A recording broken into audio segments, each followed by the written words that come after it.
blessing from Rabbul Alameen. The blessing from Rabbul Alameen. Islam is the way of life. Islam is the way of life.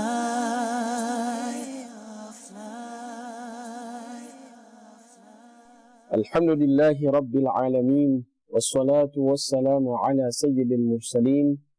Amma ba'd. Fa'udhu billahi minash shaitanir rajim. Bismillahir rahmanir rahim. As-salatu wassalamu alayka ya Rasulallah wa ala alika wa ashabika ya Habiballah. As-salatu wassalamu alayka ya Nabiyallah wa ala alika wa ashabika ya Nurallah. There are so many benefits and excellence for reciting Durood Sharif upon our beloved Master Aqa Rasulullah sallallahu ta'ala alayhi wa sallam. With regard to the significance and virtue of reciting Durood Sharif upon our beloved Master Rasulullah sallallahu alayhi wa sallam, the beloved Prophet sallallahu alayhi wa sallam, he stated, whoever recites Salat upon me, Durood Sharif, 100 times in the day and night of a Friday, Allah Azza wa Jal will fulfill 100 of his needs, 70 needs of the hereafter, and 30 needs related to the world. Sallu ala al-Habib sallallahu ta'ala ala Muhammad sallallahu ta'ala alayhi wa sallam. Dearest Madani Channel viewers, before listening to a bayan, let's make good intentions for attaining rewards. The beloved Prophet sallallahu ta'ala alayhi wa sallam, he said, Niyatul mu'min khayrun min amalihi. That the intention of a believer is better than his action. Without good intention, no reward is granted for any good. Number two, the more righteous the intention one makes, the greater the reward he will attain, insha'Allah. So, if we hear like the encouragement to or the recitation of Tubu ilallah, Uzkurullah, Sallu ala al-Habib, etc., one should try and reply loudly with the intention of gaining reward from Almighty Allah Azza wa Jal. And if you are seated with some members, family members, loved ones, colleagues, etc., whilst watching this episode, then to recite it loudly with a niyat intention to encourage others, you will also gain reward for that. And we should try to make niyat that after listening to this episode, after listening to this discourse, one should have the intention that I will approach people and I'll try to make individual efforts upon them so that Allah Azza wa Jal will benefit many through this discourse, and that Allah Azza wa Jalla will reward you for your efforts as well. Alhamdulillah, we are carrying on with our topic, Huququllah, Huququl Ibad, many huquqs that are important in a person's life in order for him to become a person that is a true reflection of what a Muslim should be. Today, mainly we're focusing Haqqun Nafs. So what is the right of this nafs that you're supposed to protect, so that in itself, in return, it ensures that it fulfills the obligation of fulfilling the right of Almighty Allah Azza wa Jal.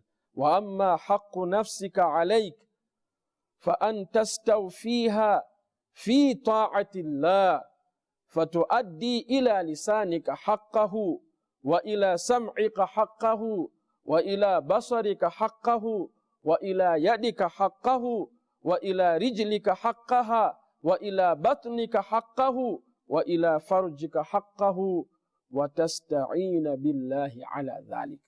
So they say that the right of the tongue is that you consider it to be noble for obscenity, to regard your tongue, that this tongue is so precious.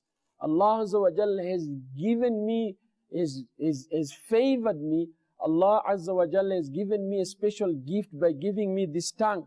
So I will utilize the tongue in fulfilling the rights of Allah. So I'll guard myself against obscenity, and I'll ensure that I will not I will not make my tongue to indulge in the very things that will bring its own downfall, and that thing that will bring its own destruction, that thing by misusing the tongue in a manner that it will not fulfill the rights of Allah Azza wa Jal.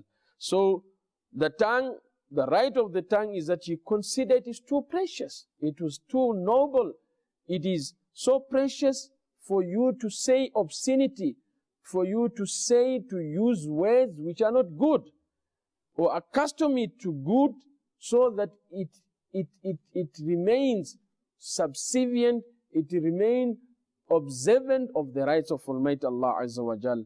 By doing so, we have to ensure that it refrains from any meddling in which there is nothing to be gained. We don't let the tongue, or utilize our tongue in things that will bring our own destruction, or let it express except goodness. So we are discussing about the rights of Almighty Allah Azza wa Jal, and we are looking at how we can try to bring our nafs into control, how we can try and ensure that we don't fall to the baser desires of our nafs, we don't fall to the traps of shaitan, whereby he uses our nafs to bring our own downfall. As a result, we end up being disobedient to Allah, and we don't fulfill the rights of Allah. Condemning the act of one following your own desires, the whims of the nafs, the desires of the nafs, bad desires of the nafs. Sayyiduna Abu Darda, a Sahabi of our beloved Aqa Rasulullah sallallahu alayhi wasallam, is said, satisfying the lust of a single moment leads to long grief. That satisfying just a single moment of the nafs leads to a long time grief. Undoubtedly, observing a veil with strangers and non-mahram relatives leads to goodness in both ways. As Amir Ahl Sunnah Damat Barakatum Aliyah, in commenting with regard to the importance of veiling our women folk, he says, just imagine, just take an example of just only a woman covering herself, of a woman just making sure that she does not follow the desires of her nafs. She does not follow the baser desires, the evil desires and the whispers of shaitan, simply by veiling herself, simply by ensuring that she covers herself. She is fulfilling the right of Almighty Allah Azza wa Jalla. She fulfills the obligations of Allah, so it leads her to goodness. Undoubtedly, in today's time, informal relationship between men and women could lead extremely to dangerous consequences, as we have had. So, if we ourselves subject ourselves, try our level best, ensure that we strive to the best of our abilities to ensure that we try our utmost best to try and control our nafs as a means to ensure that ourselves are fulfilling the rights of Allah, then Allah Azza wa Jal will protect us from many evils. Allah Azza wa Jal will protect us from such disgrace that will fall on us because of having secured and ensuring that we protect our own nafs against its baser desires, against following its evil nature of following the wrong things that makes us not to fulfill the rights of Allah Azza wa Jal. So Amir Ahl Sunnah, he narrates that Allama Abdul Ra'uf Manawi alayhi rahmatul qawi has made the following comment about this about the hadith, that whenever a woman is alone with a strange man, This is a welcome opportunity for the devil. Some people these days, Muslims, have drifted away from Islamic knowledge, falling into the deep abyss of ignorance. We see all around us, there is so many things that enlighten us and enriches us with knowledge.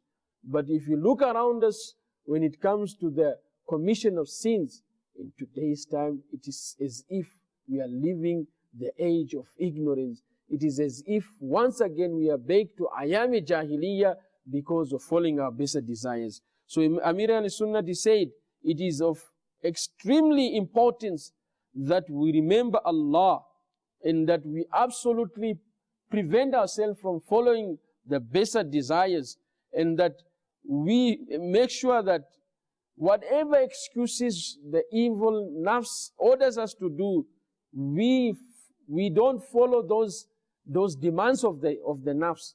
We ensure that just like we so much desire, for example, for food, we make sure that we try our level best to get the food that is so tasty, is so good to us.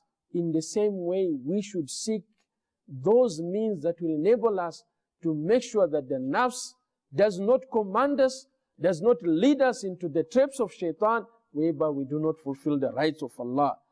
And we ensure that ourselves are on the right track by ensuring that we fulfill the rights of Allah, we fulfill the huququllah, we follow the teachings of our beloved Aqa Rasulullah sallallahu alaihi wasallam.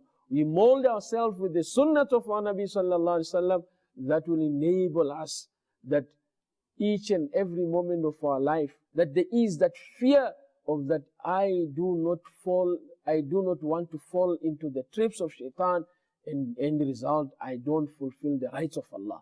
We took that pledge that we'll obey Allah and we will worship Allah and will follow the commandments of Allah. Will ensure that we follow the Nabi sallallahu alaihi wasallam.